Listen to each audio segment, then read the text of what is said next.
Okay, so today we're going to read a book called When We Were Alone by David Robertson and illustrated by Julie Flett. We're going to talk about making connections while we read this book. Alrighty. Today I helped my cookum in her flower garden. She always wears beautiful colors. It's like she dresses in rainbows. When she bent down to prune some flowers, I couldn't even see her because she blended in with them. She's like a chameleon. Nookum, why do you wear so many colors? I asked. Nookum said, well, Nushashim.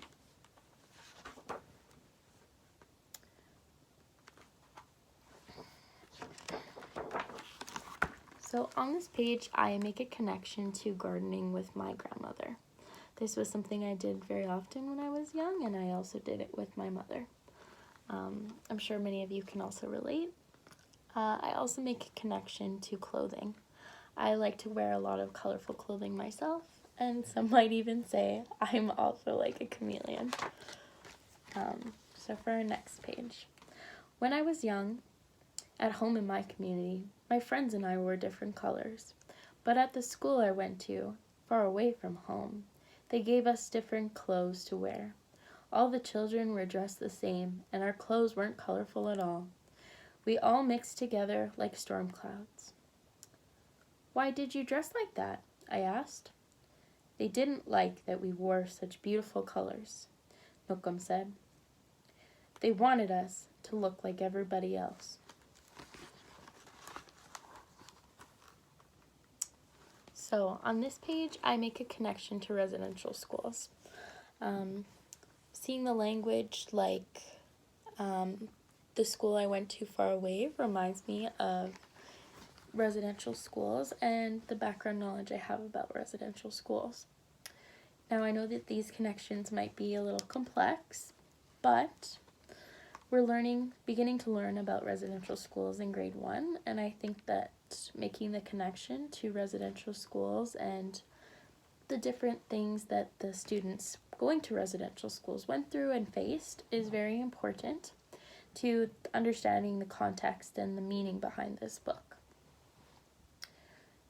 Okay, so the next page goes on to say, but sometimes in the fall, when we were alone and leaves had turned to warm autumn hues, we would roll around on the ground, we would pile the leaves over the clothes they had given us, and we would be colorful again, and this made us happy.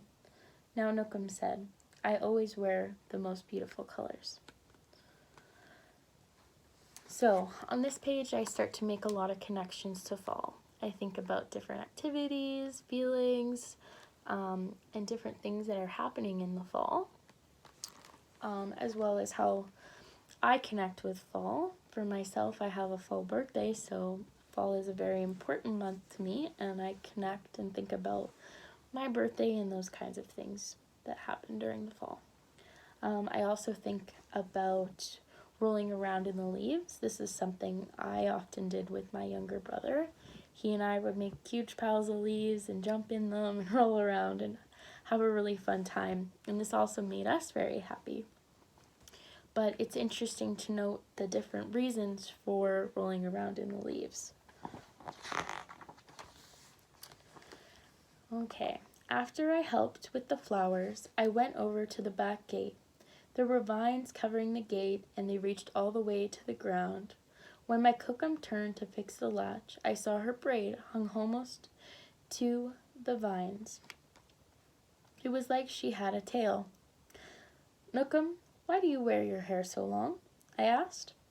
Nookum said, well, Nushashim. So on this page, I make a connection to the fairy tale Sleeping Beauty. I think about the vines that covered the kingdom after Maleficent had cast her spell over the kingdom and put everyone to sleep. And although this connection may seem very broad and unrelated, I think that it helps you to think of other things and how there might be similarities between totally unrelated situations and things. I also think about her braids and how I myself wear braids often, and the many different lengths that I have had my hair at. They've been really long, really short. And I think it's important to think about how hair has meaning and significance. When I was your age, at home in my community, my friends and I grew our hair long, just like our people have always done. It made us feel strong and proud. But at school, the school I went to far away from my home, they cut off all our hair. Our strands of hair mixed together on the ground like blades of dead grass.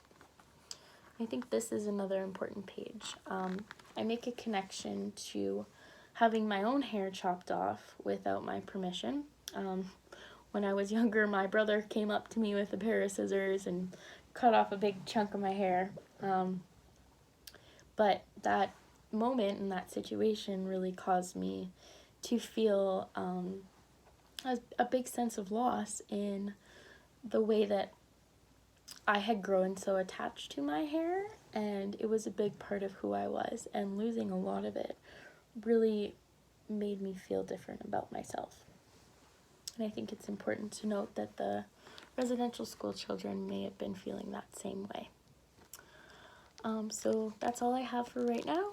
I hope you enjoyed.